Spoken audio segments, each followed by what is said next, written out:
Thank you for taking a moment for yourself with Linda Ty. In this mini class for today, we're going to explore moving the frozenness and the flightiness out of our bodies. So the freeze response has been described as being stuck between your needs and your fears, stuck between your need for safety and your need for connection. Yeah. And so we can get stuck there. We can get frozen between our needs and our fears. When there's stillness in terror, then it's really hard to experience stillness in safety. And then the action systems of our daily lives become backdropped with anxiety, fear. And this makes it hard then to also experience safety in connection. And yet it's safety and connection that reconnects us back to ourselves and gets us back into the ventral vagal nervous system. And the truncated flight response can be experienced in the body as anxiety, easy distractibility, or simply too much energy in the body. And so I'll also share with you some experiments to move some of that flightiness out of the body. And in this way, we can then allow the diaphragm to expand its capacity for fuller and more restful breathing. And so in this way, we don't carry the stuckness of that flight response, of that anxiety inside our bodies for the rest of the day. Yeah. So I want you to consider now that there's a sound that you hear in the hallway outside of your room. What happens in your body when you notice that sound? What is your magic superpower that you go to when the nervous system begins to neurocept the potentiality of danger in your environment? Do your ears perk up? As in, do you orient your eyes away from the sound, but you actually orient your ears towards it? And then is there some tension in the ears? Do you become still and quiet? As in, there's a shift in the physiological response in the torso where you're hiding the beating of your heart and you're keeping your breath constricted and small. And you become very still and very quiet. Or perhaps your superpower is you turn towards. And let's break this down, this turning towards, where it's initiated from. It's this sympathetic chain that begins in the back of the neck, behind the shoulder blades. And if I slow it down, can you see that? It's ever so slight. I'll do it side on, so perhaps you can see it. Right? It's tightening through the back of the neck, and the head comes a little bit forward. And some of us actually move through the day on the lookout for danger. And it can become part of the chronic habitual conditioned patterns that we carry with ourselves. So these reactive responses, these superpowers, then become our proactive responses in terms of how we be in the world. And part of noticing is then beginning to become aware when your body is giving you the cues that it's moving towards sympathetic arousal. So in the first 3 classes of this series, we've looked at the orienting response and finding some relaxation through there. We've also looked at the hands and the jaw and the ears and the neck and the shoulders. Yeah. We will look at the voice in more detail in the 6th class of this series. However, I want to just orient you towards this vocalization for now in a small way. Because for some of you, especially with little children, you might notice that sympathetic arousal as a, did you see that? As a short breath in through the mouth, right? That's the fright response. And sympathetic arousal of fright is actually very similar to the sympathetic arousal that occurs when there's delight. And so we can turn fright into delight by making sound on the exhale. An animal that's in danger doesn't make sound because exposure equals death. Exposure lets the predator know where I am. So when we make sound on the exhale, this is our way of telling our body we're okay. So try it out. It looks something like this. Ah.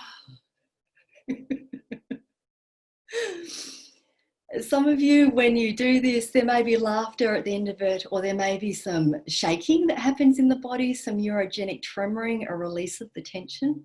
Let's try it again a few more times. Ah. Ah. You can experiment with various sounds and just notice what happens for you. But this is also part of the reason why for many trauma survivors, the emotions of delight or joy or excitement can be a little bit too much, because that sympathetic arousal it hasn't been co-regulated by another. We haven't had the experience of another whose nervous system is intact and robust, that then allows us to have our heart rate go up, experience, and have surprise be a good thing. Yeah. And so this is one way in which we can retrain or reshape our nervous system to turn fright into delight. Yeah. And so as we go through some of these exercises to move frozenness and flightiness out of the nervous system, you may perhaps notice with the exhale that for you there's a hum or a sigh or a vocalization that naturally arises. And if it does naturally arise, I encourage you to allow that to happen. Yeah. So let us start with waving our arms in the air and waving our hands. And notice what happens for you as you wave your hands in the air. You can release down. For some of us, it actually brings the joy into our expressions. For some of us, the joy doesn't happen, but what does happen is that the diaphragm releases and the breath goes full into the belly, right? And it's this release of the diaphragm that we're seeking to facilitate when we're releasing these survival responses of fight, flight, freeze. So we can try that again. And notice what happens for you. Does your navel come forward and down? It's okay if it doesn't, but just notice what happens and then release down. Yeah. You can also work with this with the interlacing of like hands on your head or behind your head, if that's okay with you, or sitting back in a chair. Yeah, that's our way of telling our body that we're actually okay in this moment. And what happens when we do this is that the navel comes forward and down. Yeah. And so you may notice your body wanting to do this during the day. You may notice also your body perhaps wanting to pandiculate. That's the fancy word for a yawn.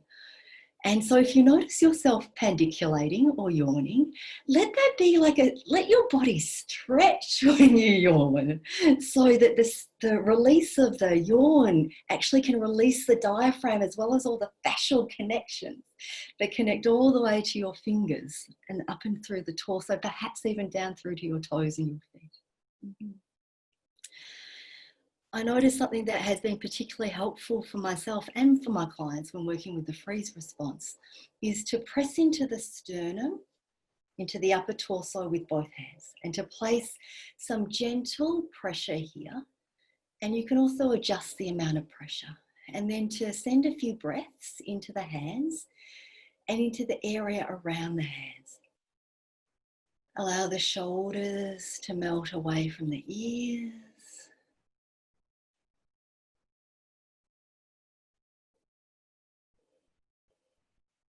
And then release the hands and begin to place some deep pressure all over the body. So you can start with the face and to move your way down your body, placing as much pressure as you like in the areas that feel good for you. Yeah. And so this counterweight or this counter pressure can help our bodies to begin to reconnect, to that it's okay to let go a little bit. Yeah. I've also noticed that for many individuals, wearing compression garments, whether it's like a torso compression garment or sleeves, or legs can feel really good, because you're giving your body an extra container that then allows the body to let go into it. Yeah. This is something that I do when I have long clinical days, particularly with clients that I know are going to be a little bit harder for my system to stay intact. And my clients need for my nervous system to be able to be online fully, so that their nervous system can neurocept safety. Because here's the thing, when there hasn't been co-regulation, then a nervous system learns how to self-regulate from a place of self-protection, from a place of fear. And so it then becomes imperative for each of us, whether you're a therapist or not, to learn how to regulate our own nervous systems through co-regulation, so that we can be present in our lives for ourselves and others, but not from a place of fear or self-protection. Yeah. So check in, see how you feel now, just after all of that deep pressure. Yeah. Weighted blankets are also particularly helpful, and sandbags. I often let my clients experiment with sandbags along the sternum or sandbags across the pelvis, and that heavy weight can feel really grounding. Not just the sternum, but the sternum allows then for a release in the diaphragm, and we have a second diaphragm, the pelvic diaphragm. And so the sandbag across the front of the pelvis, that heavy weight can help the pelvic diaphragm to feel contained enough that when the sandbag comes off, it feels okay for it to release and let go. And the thoracic diaphragm can only release as far as what the pelvic diaphragm allows. So there is a relationship between the two. So let's now notice our breathing. So let's take a deep breath into the torso. And then exhale. Let's take a few breaths into the upper torso now that your diaphragm is released. So we're not breathing into the belly just yet. We're letting the navel be flaccid and moving forward and down. And send the breath into the torso.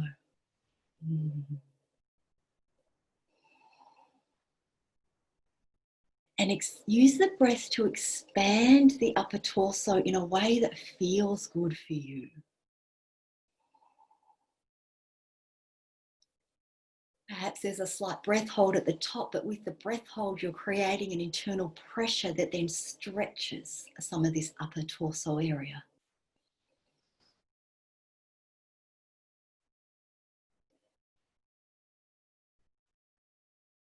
And then I invite you, if it's okay with you, to breathe into the low belly.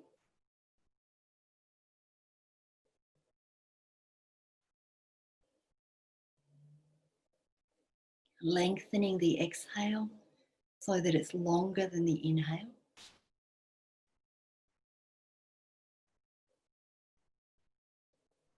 And then if you like, breath into the belly and then into the upper torso. And then upper torso down, lower torso releases. Inhale, lower torso, and then upper torso. Exhale, maintain the length in your spine, upper torso first, lower torso second.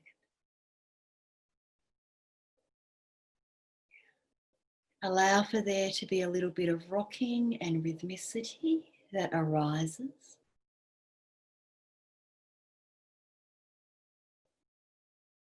And for some of you, you may wish to experiment with a hand on the lower torso and a hand on the upper torso, so that your hands are anchors into the breath. And this then becomes a ventral anchor.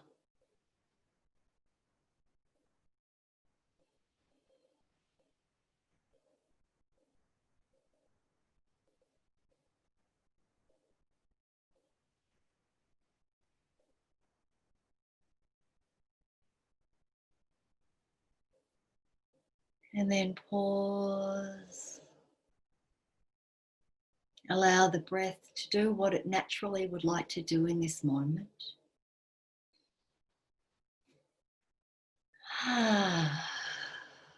That's what my breath naturally wanted to do.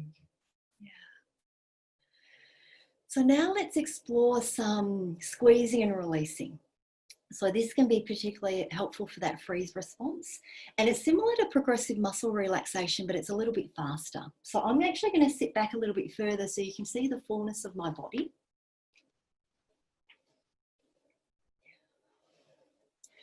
So as you breathe in, squeeze the hands and forearms, and then exhale, release hands and inhale, squeeze hands and forearms, activate the biceps, and then slow exhale as you release. And then squeeze hands, biceps, shoulders up around the ears. Exhale, release. Incorporate the face this time. Hands, arms, shoulders, squeeze your face, tense your ears and jaw, slow exhale. As you, perhaps there's a shift in the spine as you exhale, release. This time, abs. Inhale, squeeze the torso, squeeze the shoulders up, squeeze the face, draw the navel to the spine, and exhale, release. This time, let's bring in the low body. So inhale, squeeze your buttocks and your quadriceps, shoulders up, squeeze face, and then slow exhale, release. If you like, you can do that 2 more times. And as you slowly release, let the breath, let the body do what it would like to do. For some of us, that may be shaking or wiggling. It may be the audible exhale. Yeah? And I'm just going to do this 1 more time. And then exhale, release.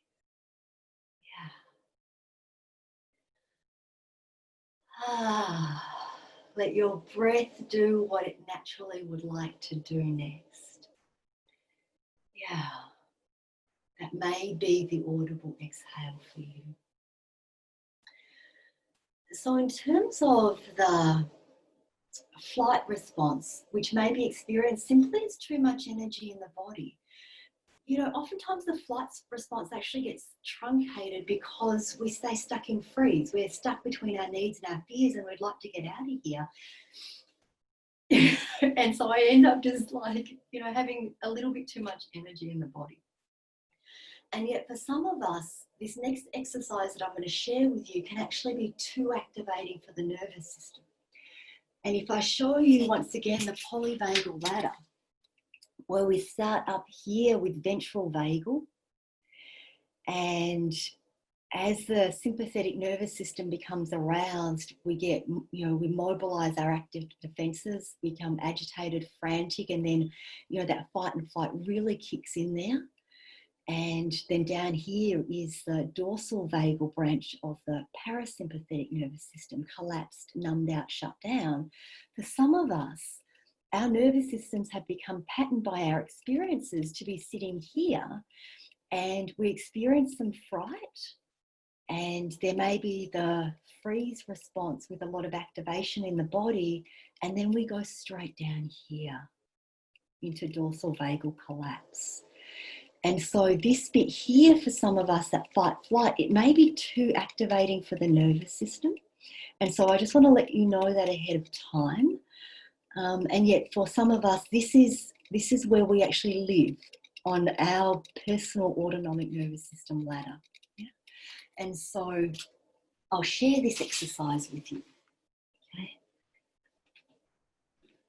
So I'm going to invite you to begin to actually run away, right? So we're going to move that truncated flight response out of the body. And then the running gets bigger, and the arms start to get involved, and the torso gets involved, and perhaps the face.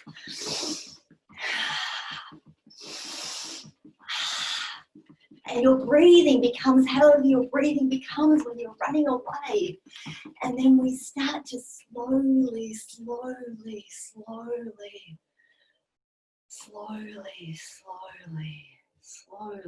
come to stillness. Notice the breath that happens after this.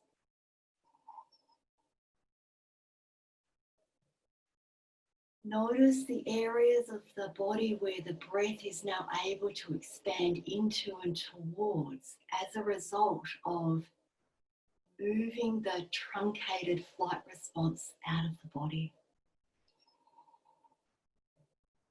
And it's this diaphragmatic release that happens when it's over now. And that flight response can stay in the body until it is released. And when it is released, there's the breath that then anchors us back into safeness within our nervous systems.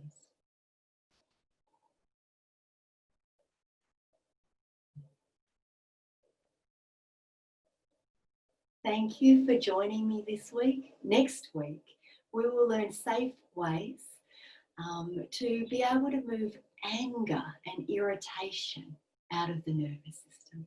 Until then, be well and take care of yourself.